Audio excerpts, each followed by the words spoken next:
Let's talk about the Bitcoin spot ETF, SEC related stuff. So, in the next 3 to 4 days, the SEC is supposed to rule on about 7 different proposals for spot Bitcoin ETFs. And those range from being from Fidelity, Van Eyck, BlackRock, and a few others. Now, yesterday we had this verdict that basically the SEC is supposed to relook at the Grayscale Bitcoin ETF spot ETF approval. I keep having to kind of interject that the spot ETF approval. These other futures products have been allowed on the market, and they just really do not want to put a spot ETF where it's actually backed, legitimately, like by Bitcoin. And I think that they're under directive from the Biden administration to disallow that. Um, they just don't want that product in there. And somebody has likely said that, well, this could partially destabilize, our currency, or weaken the US dollar. And maybe people have other interest in some of the gold ETFs, some of the silver ETFs and stuff like that. And so they feel like it's going to weaken their stronghold of where they've been making money from that potentially. Who knows? It's really hard to say. I kind of feel like that there's less than a 50% chance that, any of these 7 spot ETF approvals will go through in the next 3 or 4 days. And I just think that the market's kind of looking at it like that as well. Volumes have just been low across the board. A lot of people have been washed out of the market, and that's normal for right now. For this point in the bear market, that is very, very normal that the volumes would be down just in general, and that people have looked elsewhere, and people have other things to worry about. Inflation is rampant right now in all these different countries around the world, and people have other things to kind of draw their attention to. They're just trying to survive out there. 30-year fixed mortgage interest rates, it like went up to like over 7.6%. Cost of money is very high right now. Cost of goods is very high. And just in general, we're right in the middle of the bear market. If the cycle is to repeat itself, that it would be in Q4 of 2025. So, we're approaching kind of the latter half of 2023. We've got a couple years before we would kind of ascend to those parabolic peaks potentially. Maybe it gets kicked off early, maybe it gets kicked off later. There could be other black swan events. Obviously, they're trying to, roll out another scamdemic, it looks like, and try to bring back mandates and all that kind of stuff, which is very, very strange. There's a lot of weird stuff happening, guys. And, no matter what country you're from, we're seeing a lot of this stuff kind of happen somewhat kind of around the world. I was up in Ontario, and it was interesting to see a lot of stuff kind of going on up there. And this is very similar to the Midwest in the United States, but I did notice some varying differences. But just in regards to the spot ETF, we've been going through this since 2014. I think that we should be very aware here in the next few months, looking for opportunities in the altcoin market. Obviously, stacking more Bitcoin, but it does look like that it's likely going to roll over. But I wouldn't sit there with no satoshis. I wouldn't sit there with like being a no coiner, because if one of these magically does get approval, maybe that does get an injection of capital, or maybe maybe it ends up being a week or two, and then the excitement of it fades. We've seen this with some of the futures products. With those products weren't ever any good, and we've just seen that just in general when the hype has died down, and just all equities right now in general, you have to kind of question if we're not going to slip deeper into a recession. I've been saying that we've been in a recession for a long time now. That doesn't seem to be reflected in stock prices oftentimes and some of this other stuff. But it's almost like this, and I've heard this term before: silent depression, silent recession. People are getting beat up by the inflation. Now, the student loan interest and the student loan payments are kicking back up. here this month in the United States. And that's a lot of people, that haven't had to pay.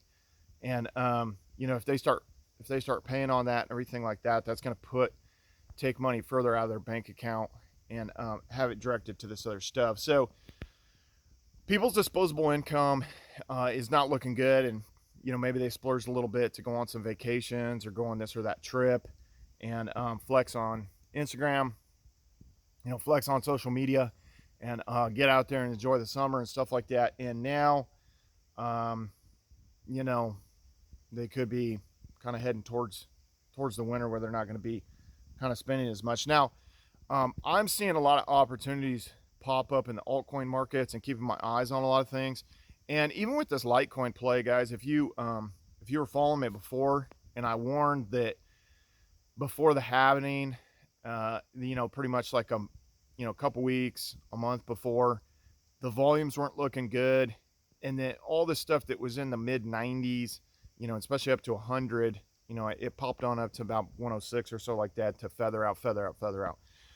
Now, if you did that and then it dropped, you could all retake that position. And then with this latest little pop that went parabolic from the news yesterday, that was maybe potentially another opportunity to scale out. And then this thing is rolling over, and then you can retake those positions.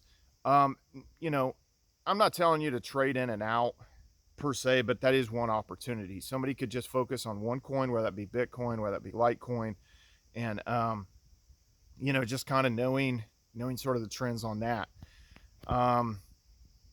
Other plays as well. The setup for some of this stuff is looking very, very, very juicy, but you're going to have to be able to hold for a couple years to really kind of maximize the benefit of 10x, 20x, potentially 100x.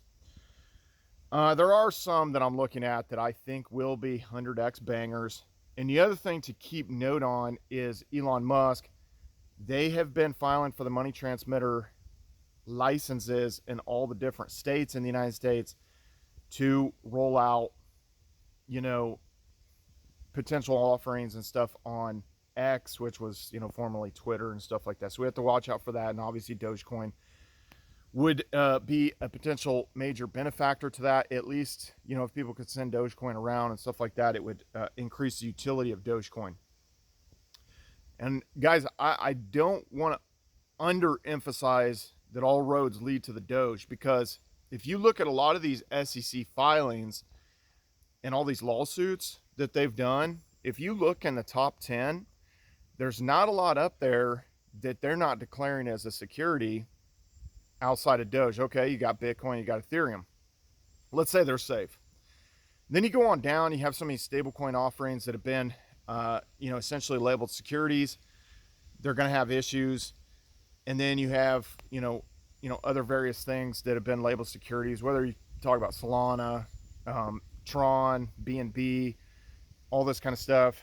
There's been question marks with the way it was funded and stuff like that. It'd be labeled securities in the United States.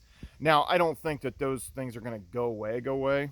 Obviously, there's other countries than the United States. It's the global market. But all roads lead to the Doge. It's on every exchange. You can lever against it on these different chains, like the Binance Smart Chain. And, you have something that's not a security. So, it is something to look at and something to stack in certainly these 5 and 6 cent ranges. And I think we're going to have further capitulation moves come 2-3 months down the line. Over the next few months, this is the time to be vigilant, and this is time to kind of stack those bigger positions and really, really be solidified for the next bull run. So anyway, guys, that's my thought process. I think that there's way less than a 50% chance, to be honest with you, that any of these spot ETFs get approved in the next 3-4 days. I just think they'll just say, these we can't guarantee, with the manipulation, and we've had to follow suit against this or that entity, whether it be Kraken, Coinbase, Gemini. They basically sued everybody. Let's just be honest, SEC just went out and sued everybody. So I think that they won't approve them. And then as far as Grayscale is concerned, I think it's going to be one of these things where, okay, we're looking at it, and it could be 6 months, 8 months, a year down the line or something like that. and then they'll say, you know, we just really couldn't approve it because of this, that, and the other reason. So, you know, there is definitely a war against crypto in the United States. They're trying to cut this thing off, and you know, they're making other proposals about, you know, additional 1099s, and you know, just trying to cut a lot of these exchanges off. And a lot of them have gotten scared. KuCoin, I got an email from KuCoin saying that, you know, they're going to have to do the full KYC, and people have to submit their you know, their licenses or passports, identification from various different countries. And you know, I think in those situations, my advice is just to pull the plug on KuCoin, you know, to not go ahead and do the KYC on these ones that you don't have to, and go to something else. You can use the Mandala exchange through a VPN, and that's access to the Binance Cloud and the Binance liquidity pools. That's one opportunity. You could go to Probit, you know, some of these others that they haven't went that route. But a lot of exchanges have fallen, or they've pulled out of the United States, they blocked the United States, and even a lot of these DeFi offerings have essentially blocked the IPs from the United States, like Venus, on the Binance Smart Chain, just various different ones. So you have to act accordingly.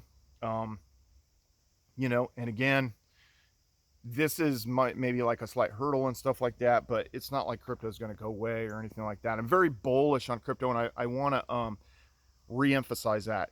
I've been in crypto almost 10 years, basically coming up 10 years, pretty much in the next month, in September, essentially. And, you know, that being said, we're going to get another wave. We're going to get another cycle. And it's not going to be easy. It's simple, but it's not easy, because everything costs so much money. You got to be able to bring enough energy into this next cycle to let it bang, let this thing eat, let it cook. And that being said, guys, I just wanted to give you a quick update, and hopefully everything is going well. Hopefully you got to enjoy some time outside this summer, and you know, do that kind of stuff. So anyway, guys, follow me on all social media at Brian Phobos, YouTube, Instagram, Steemit, Twitter, Hive, DTube, everywhere.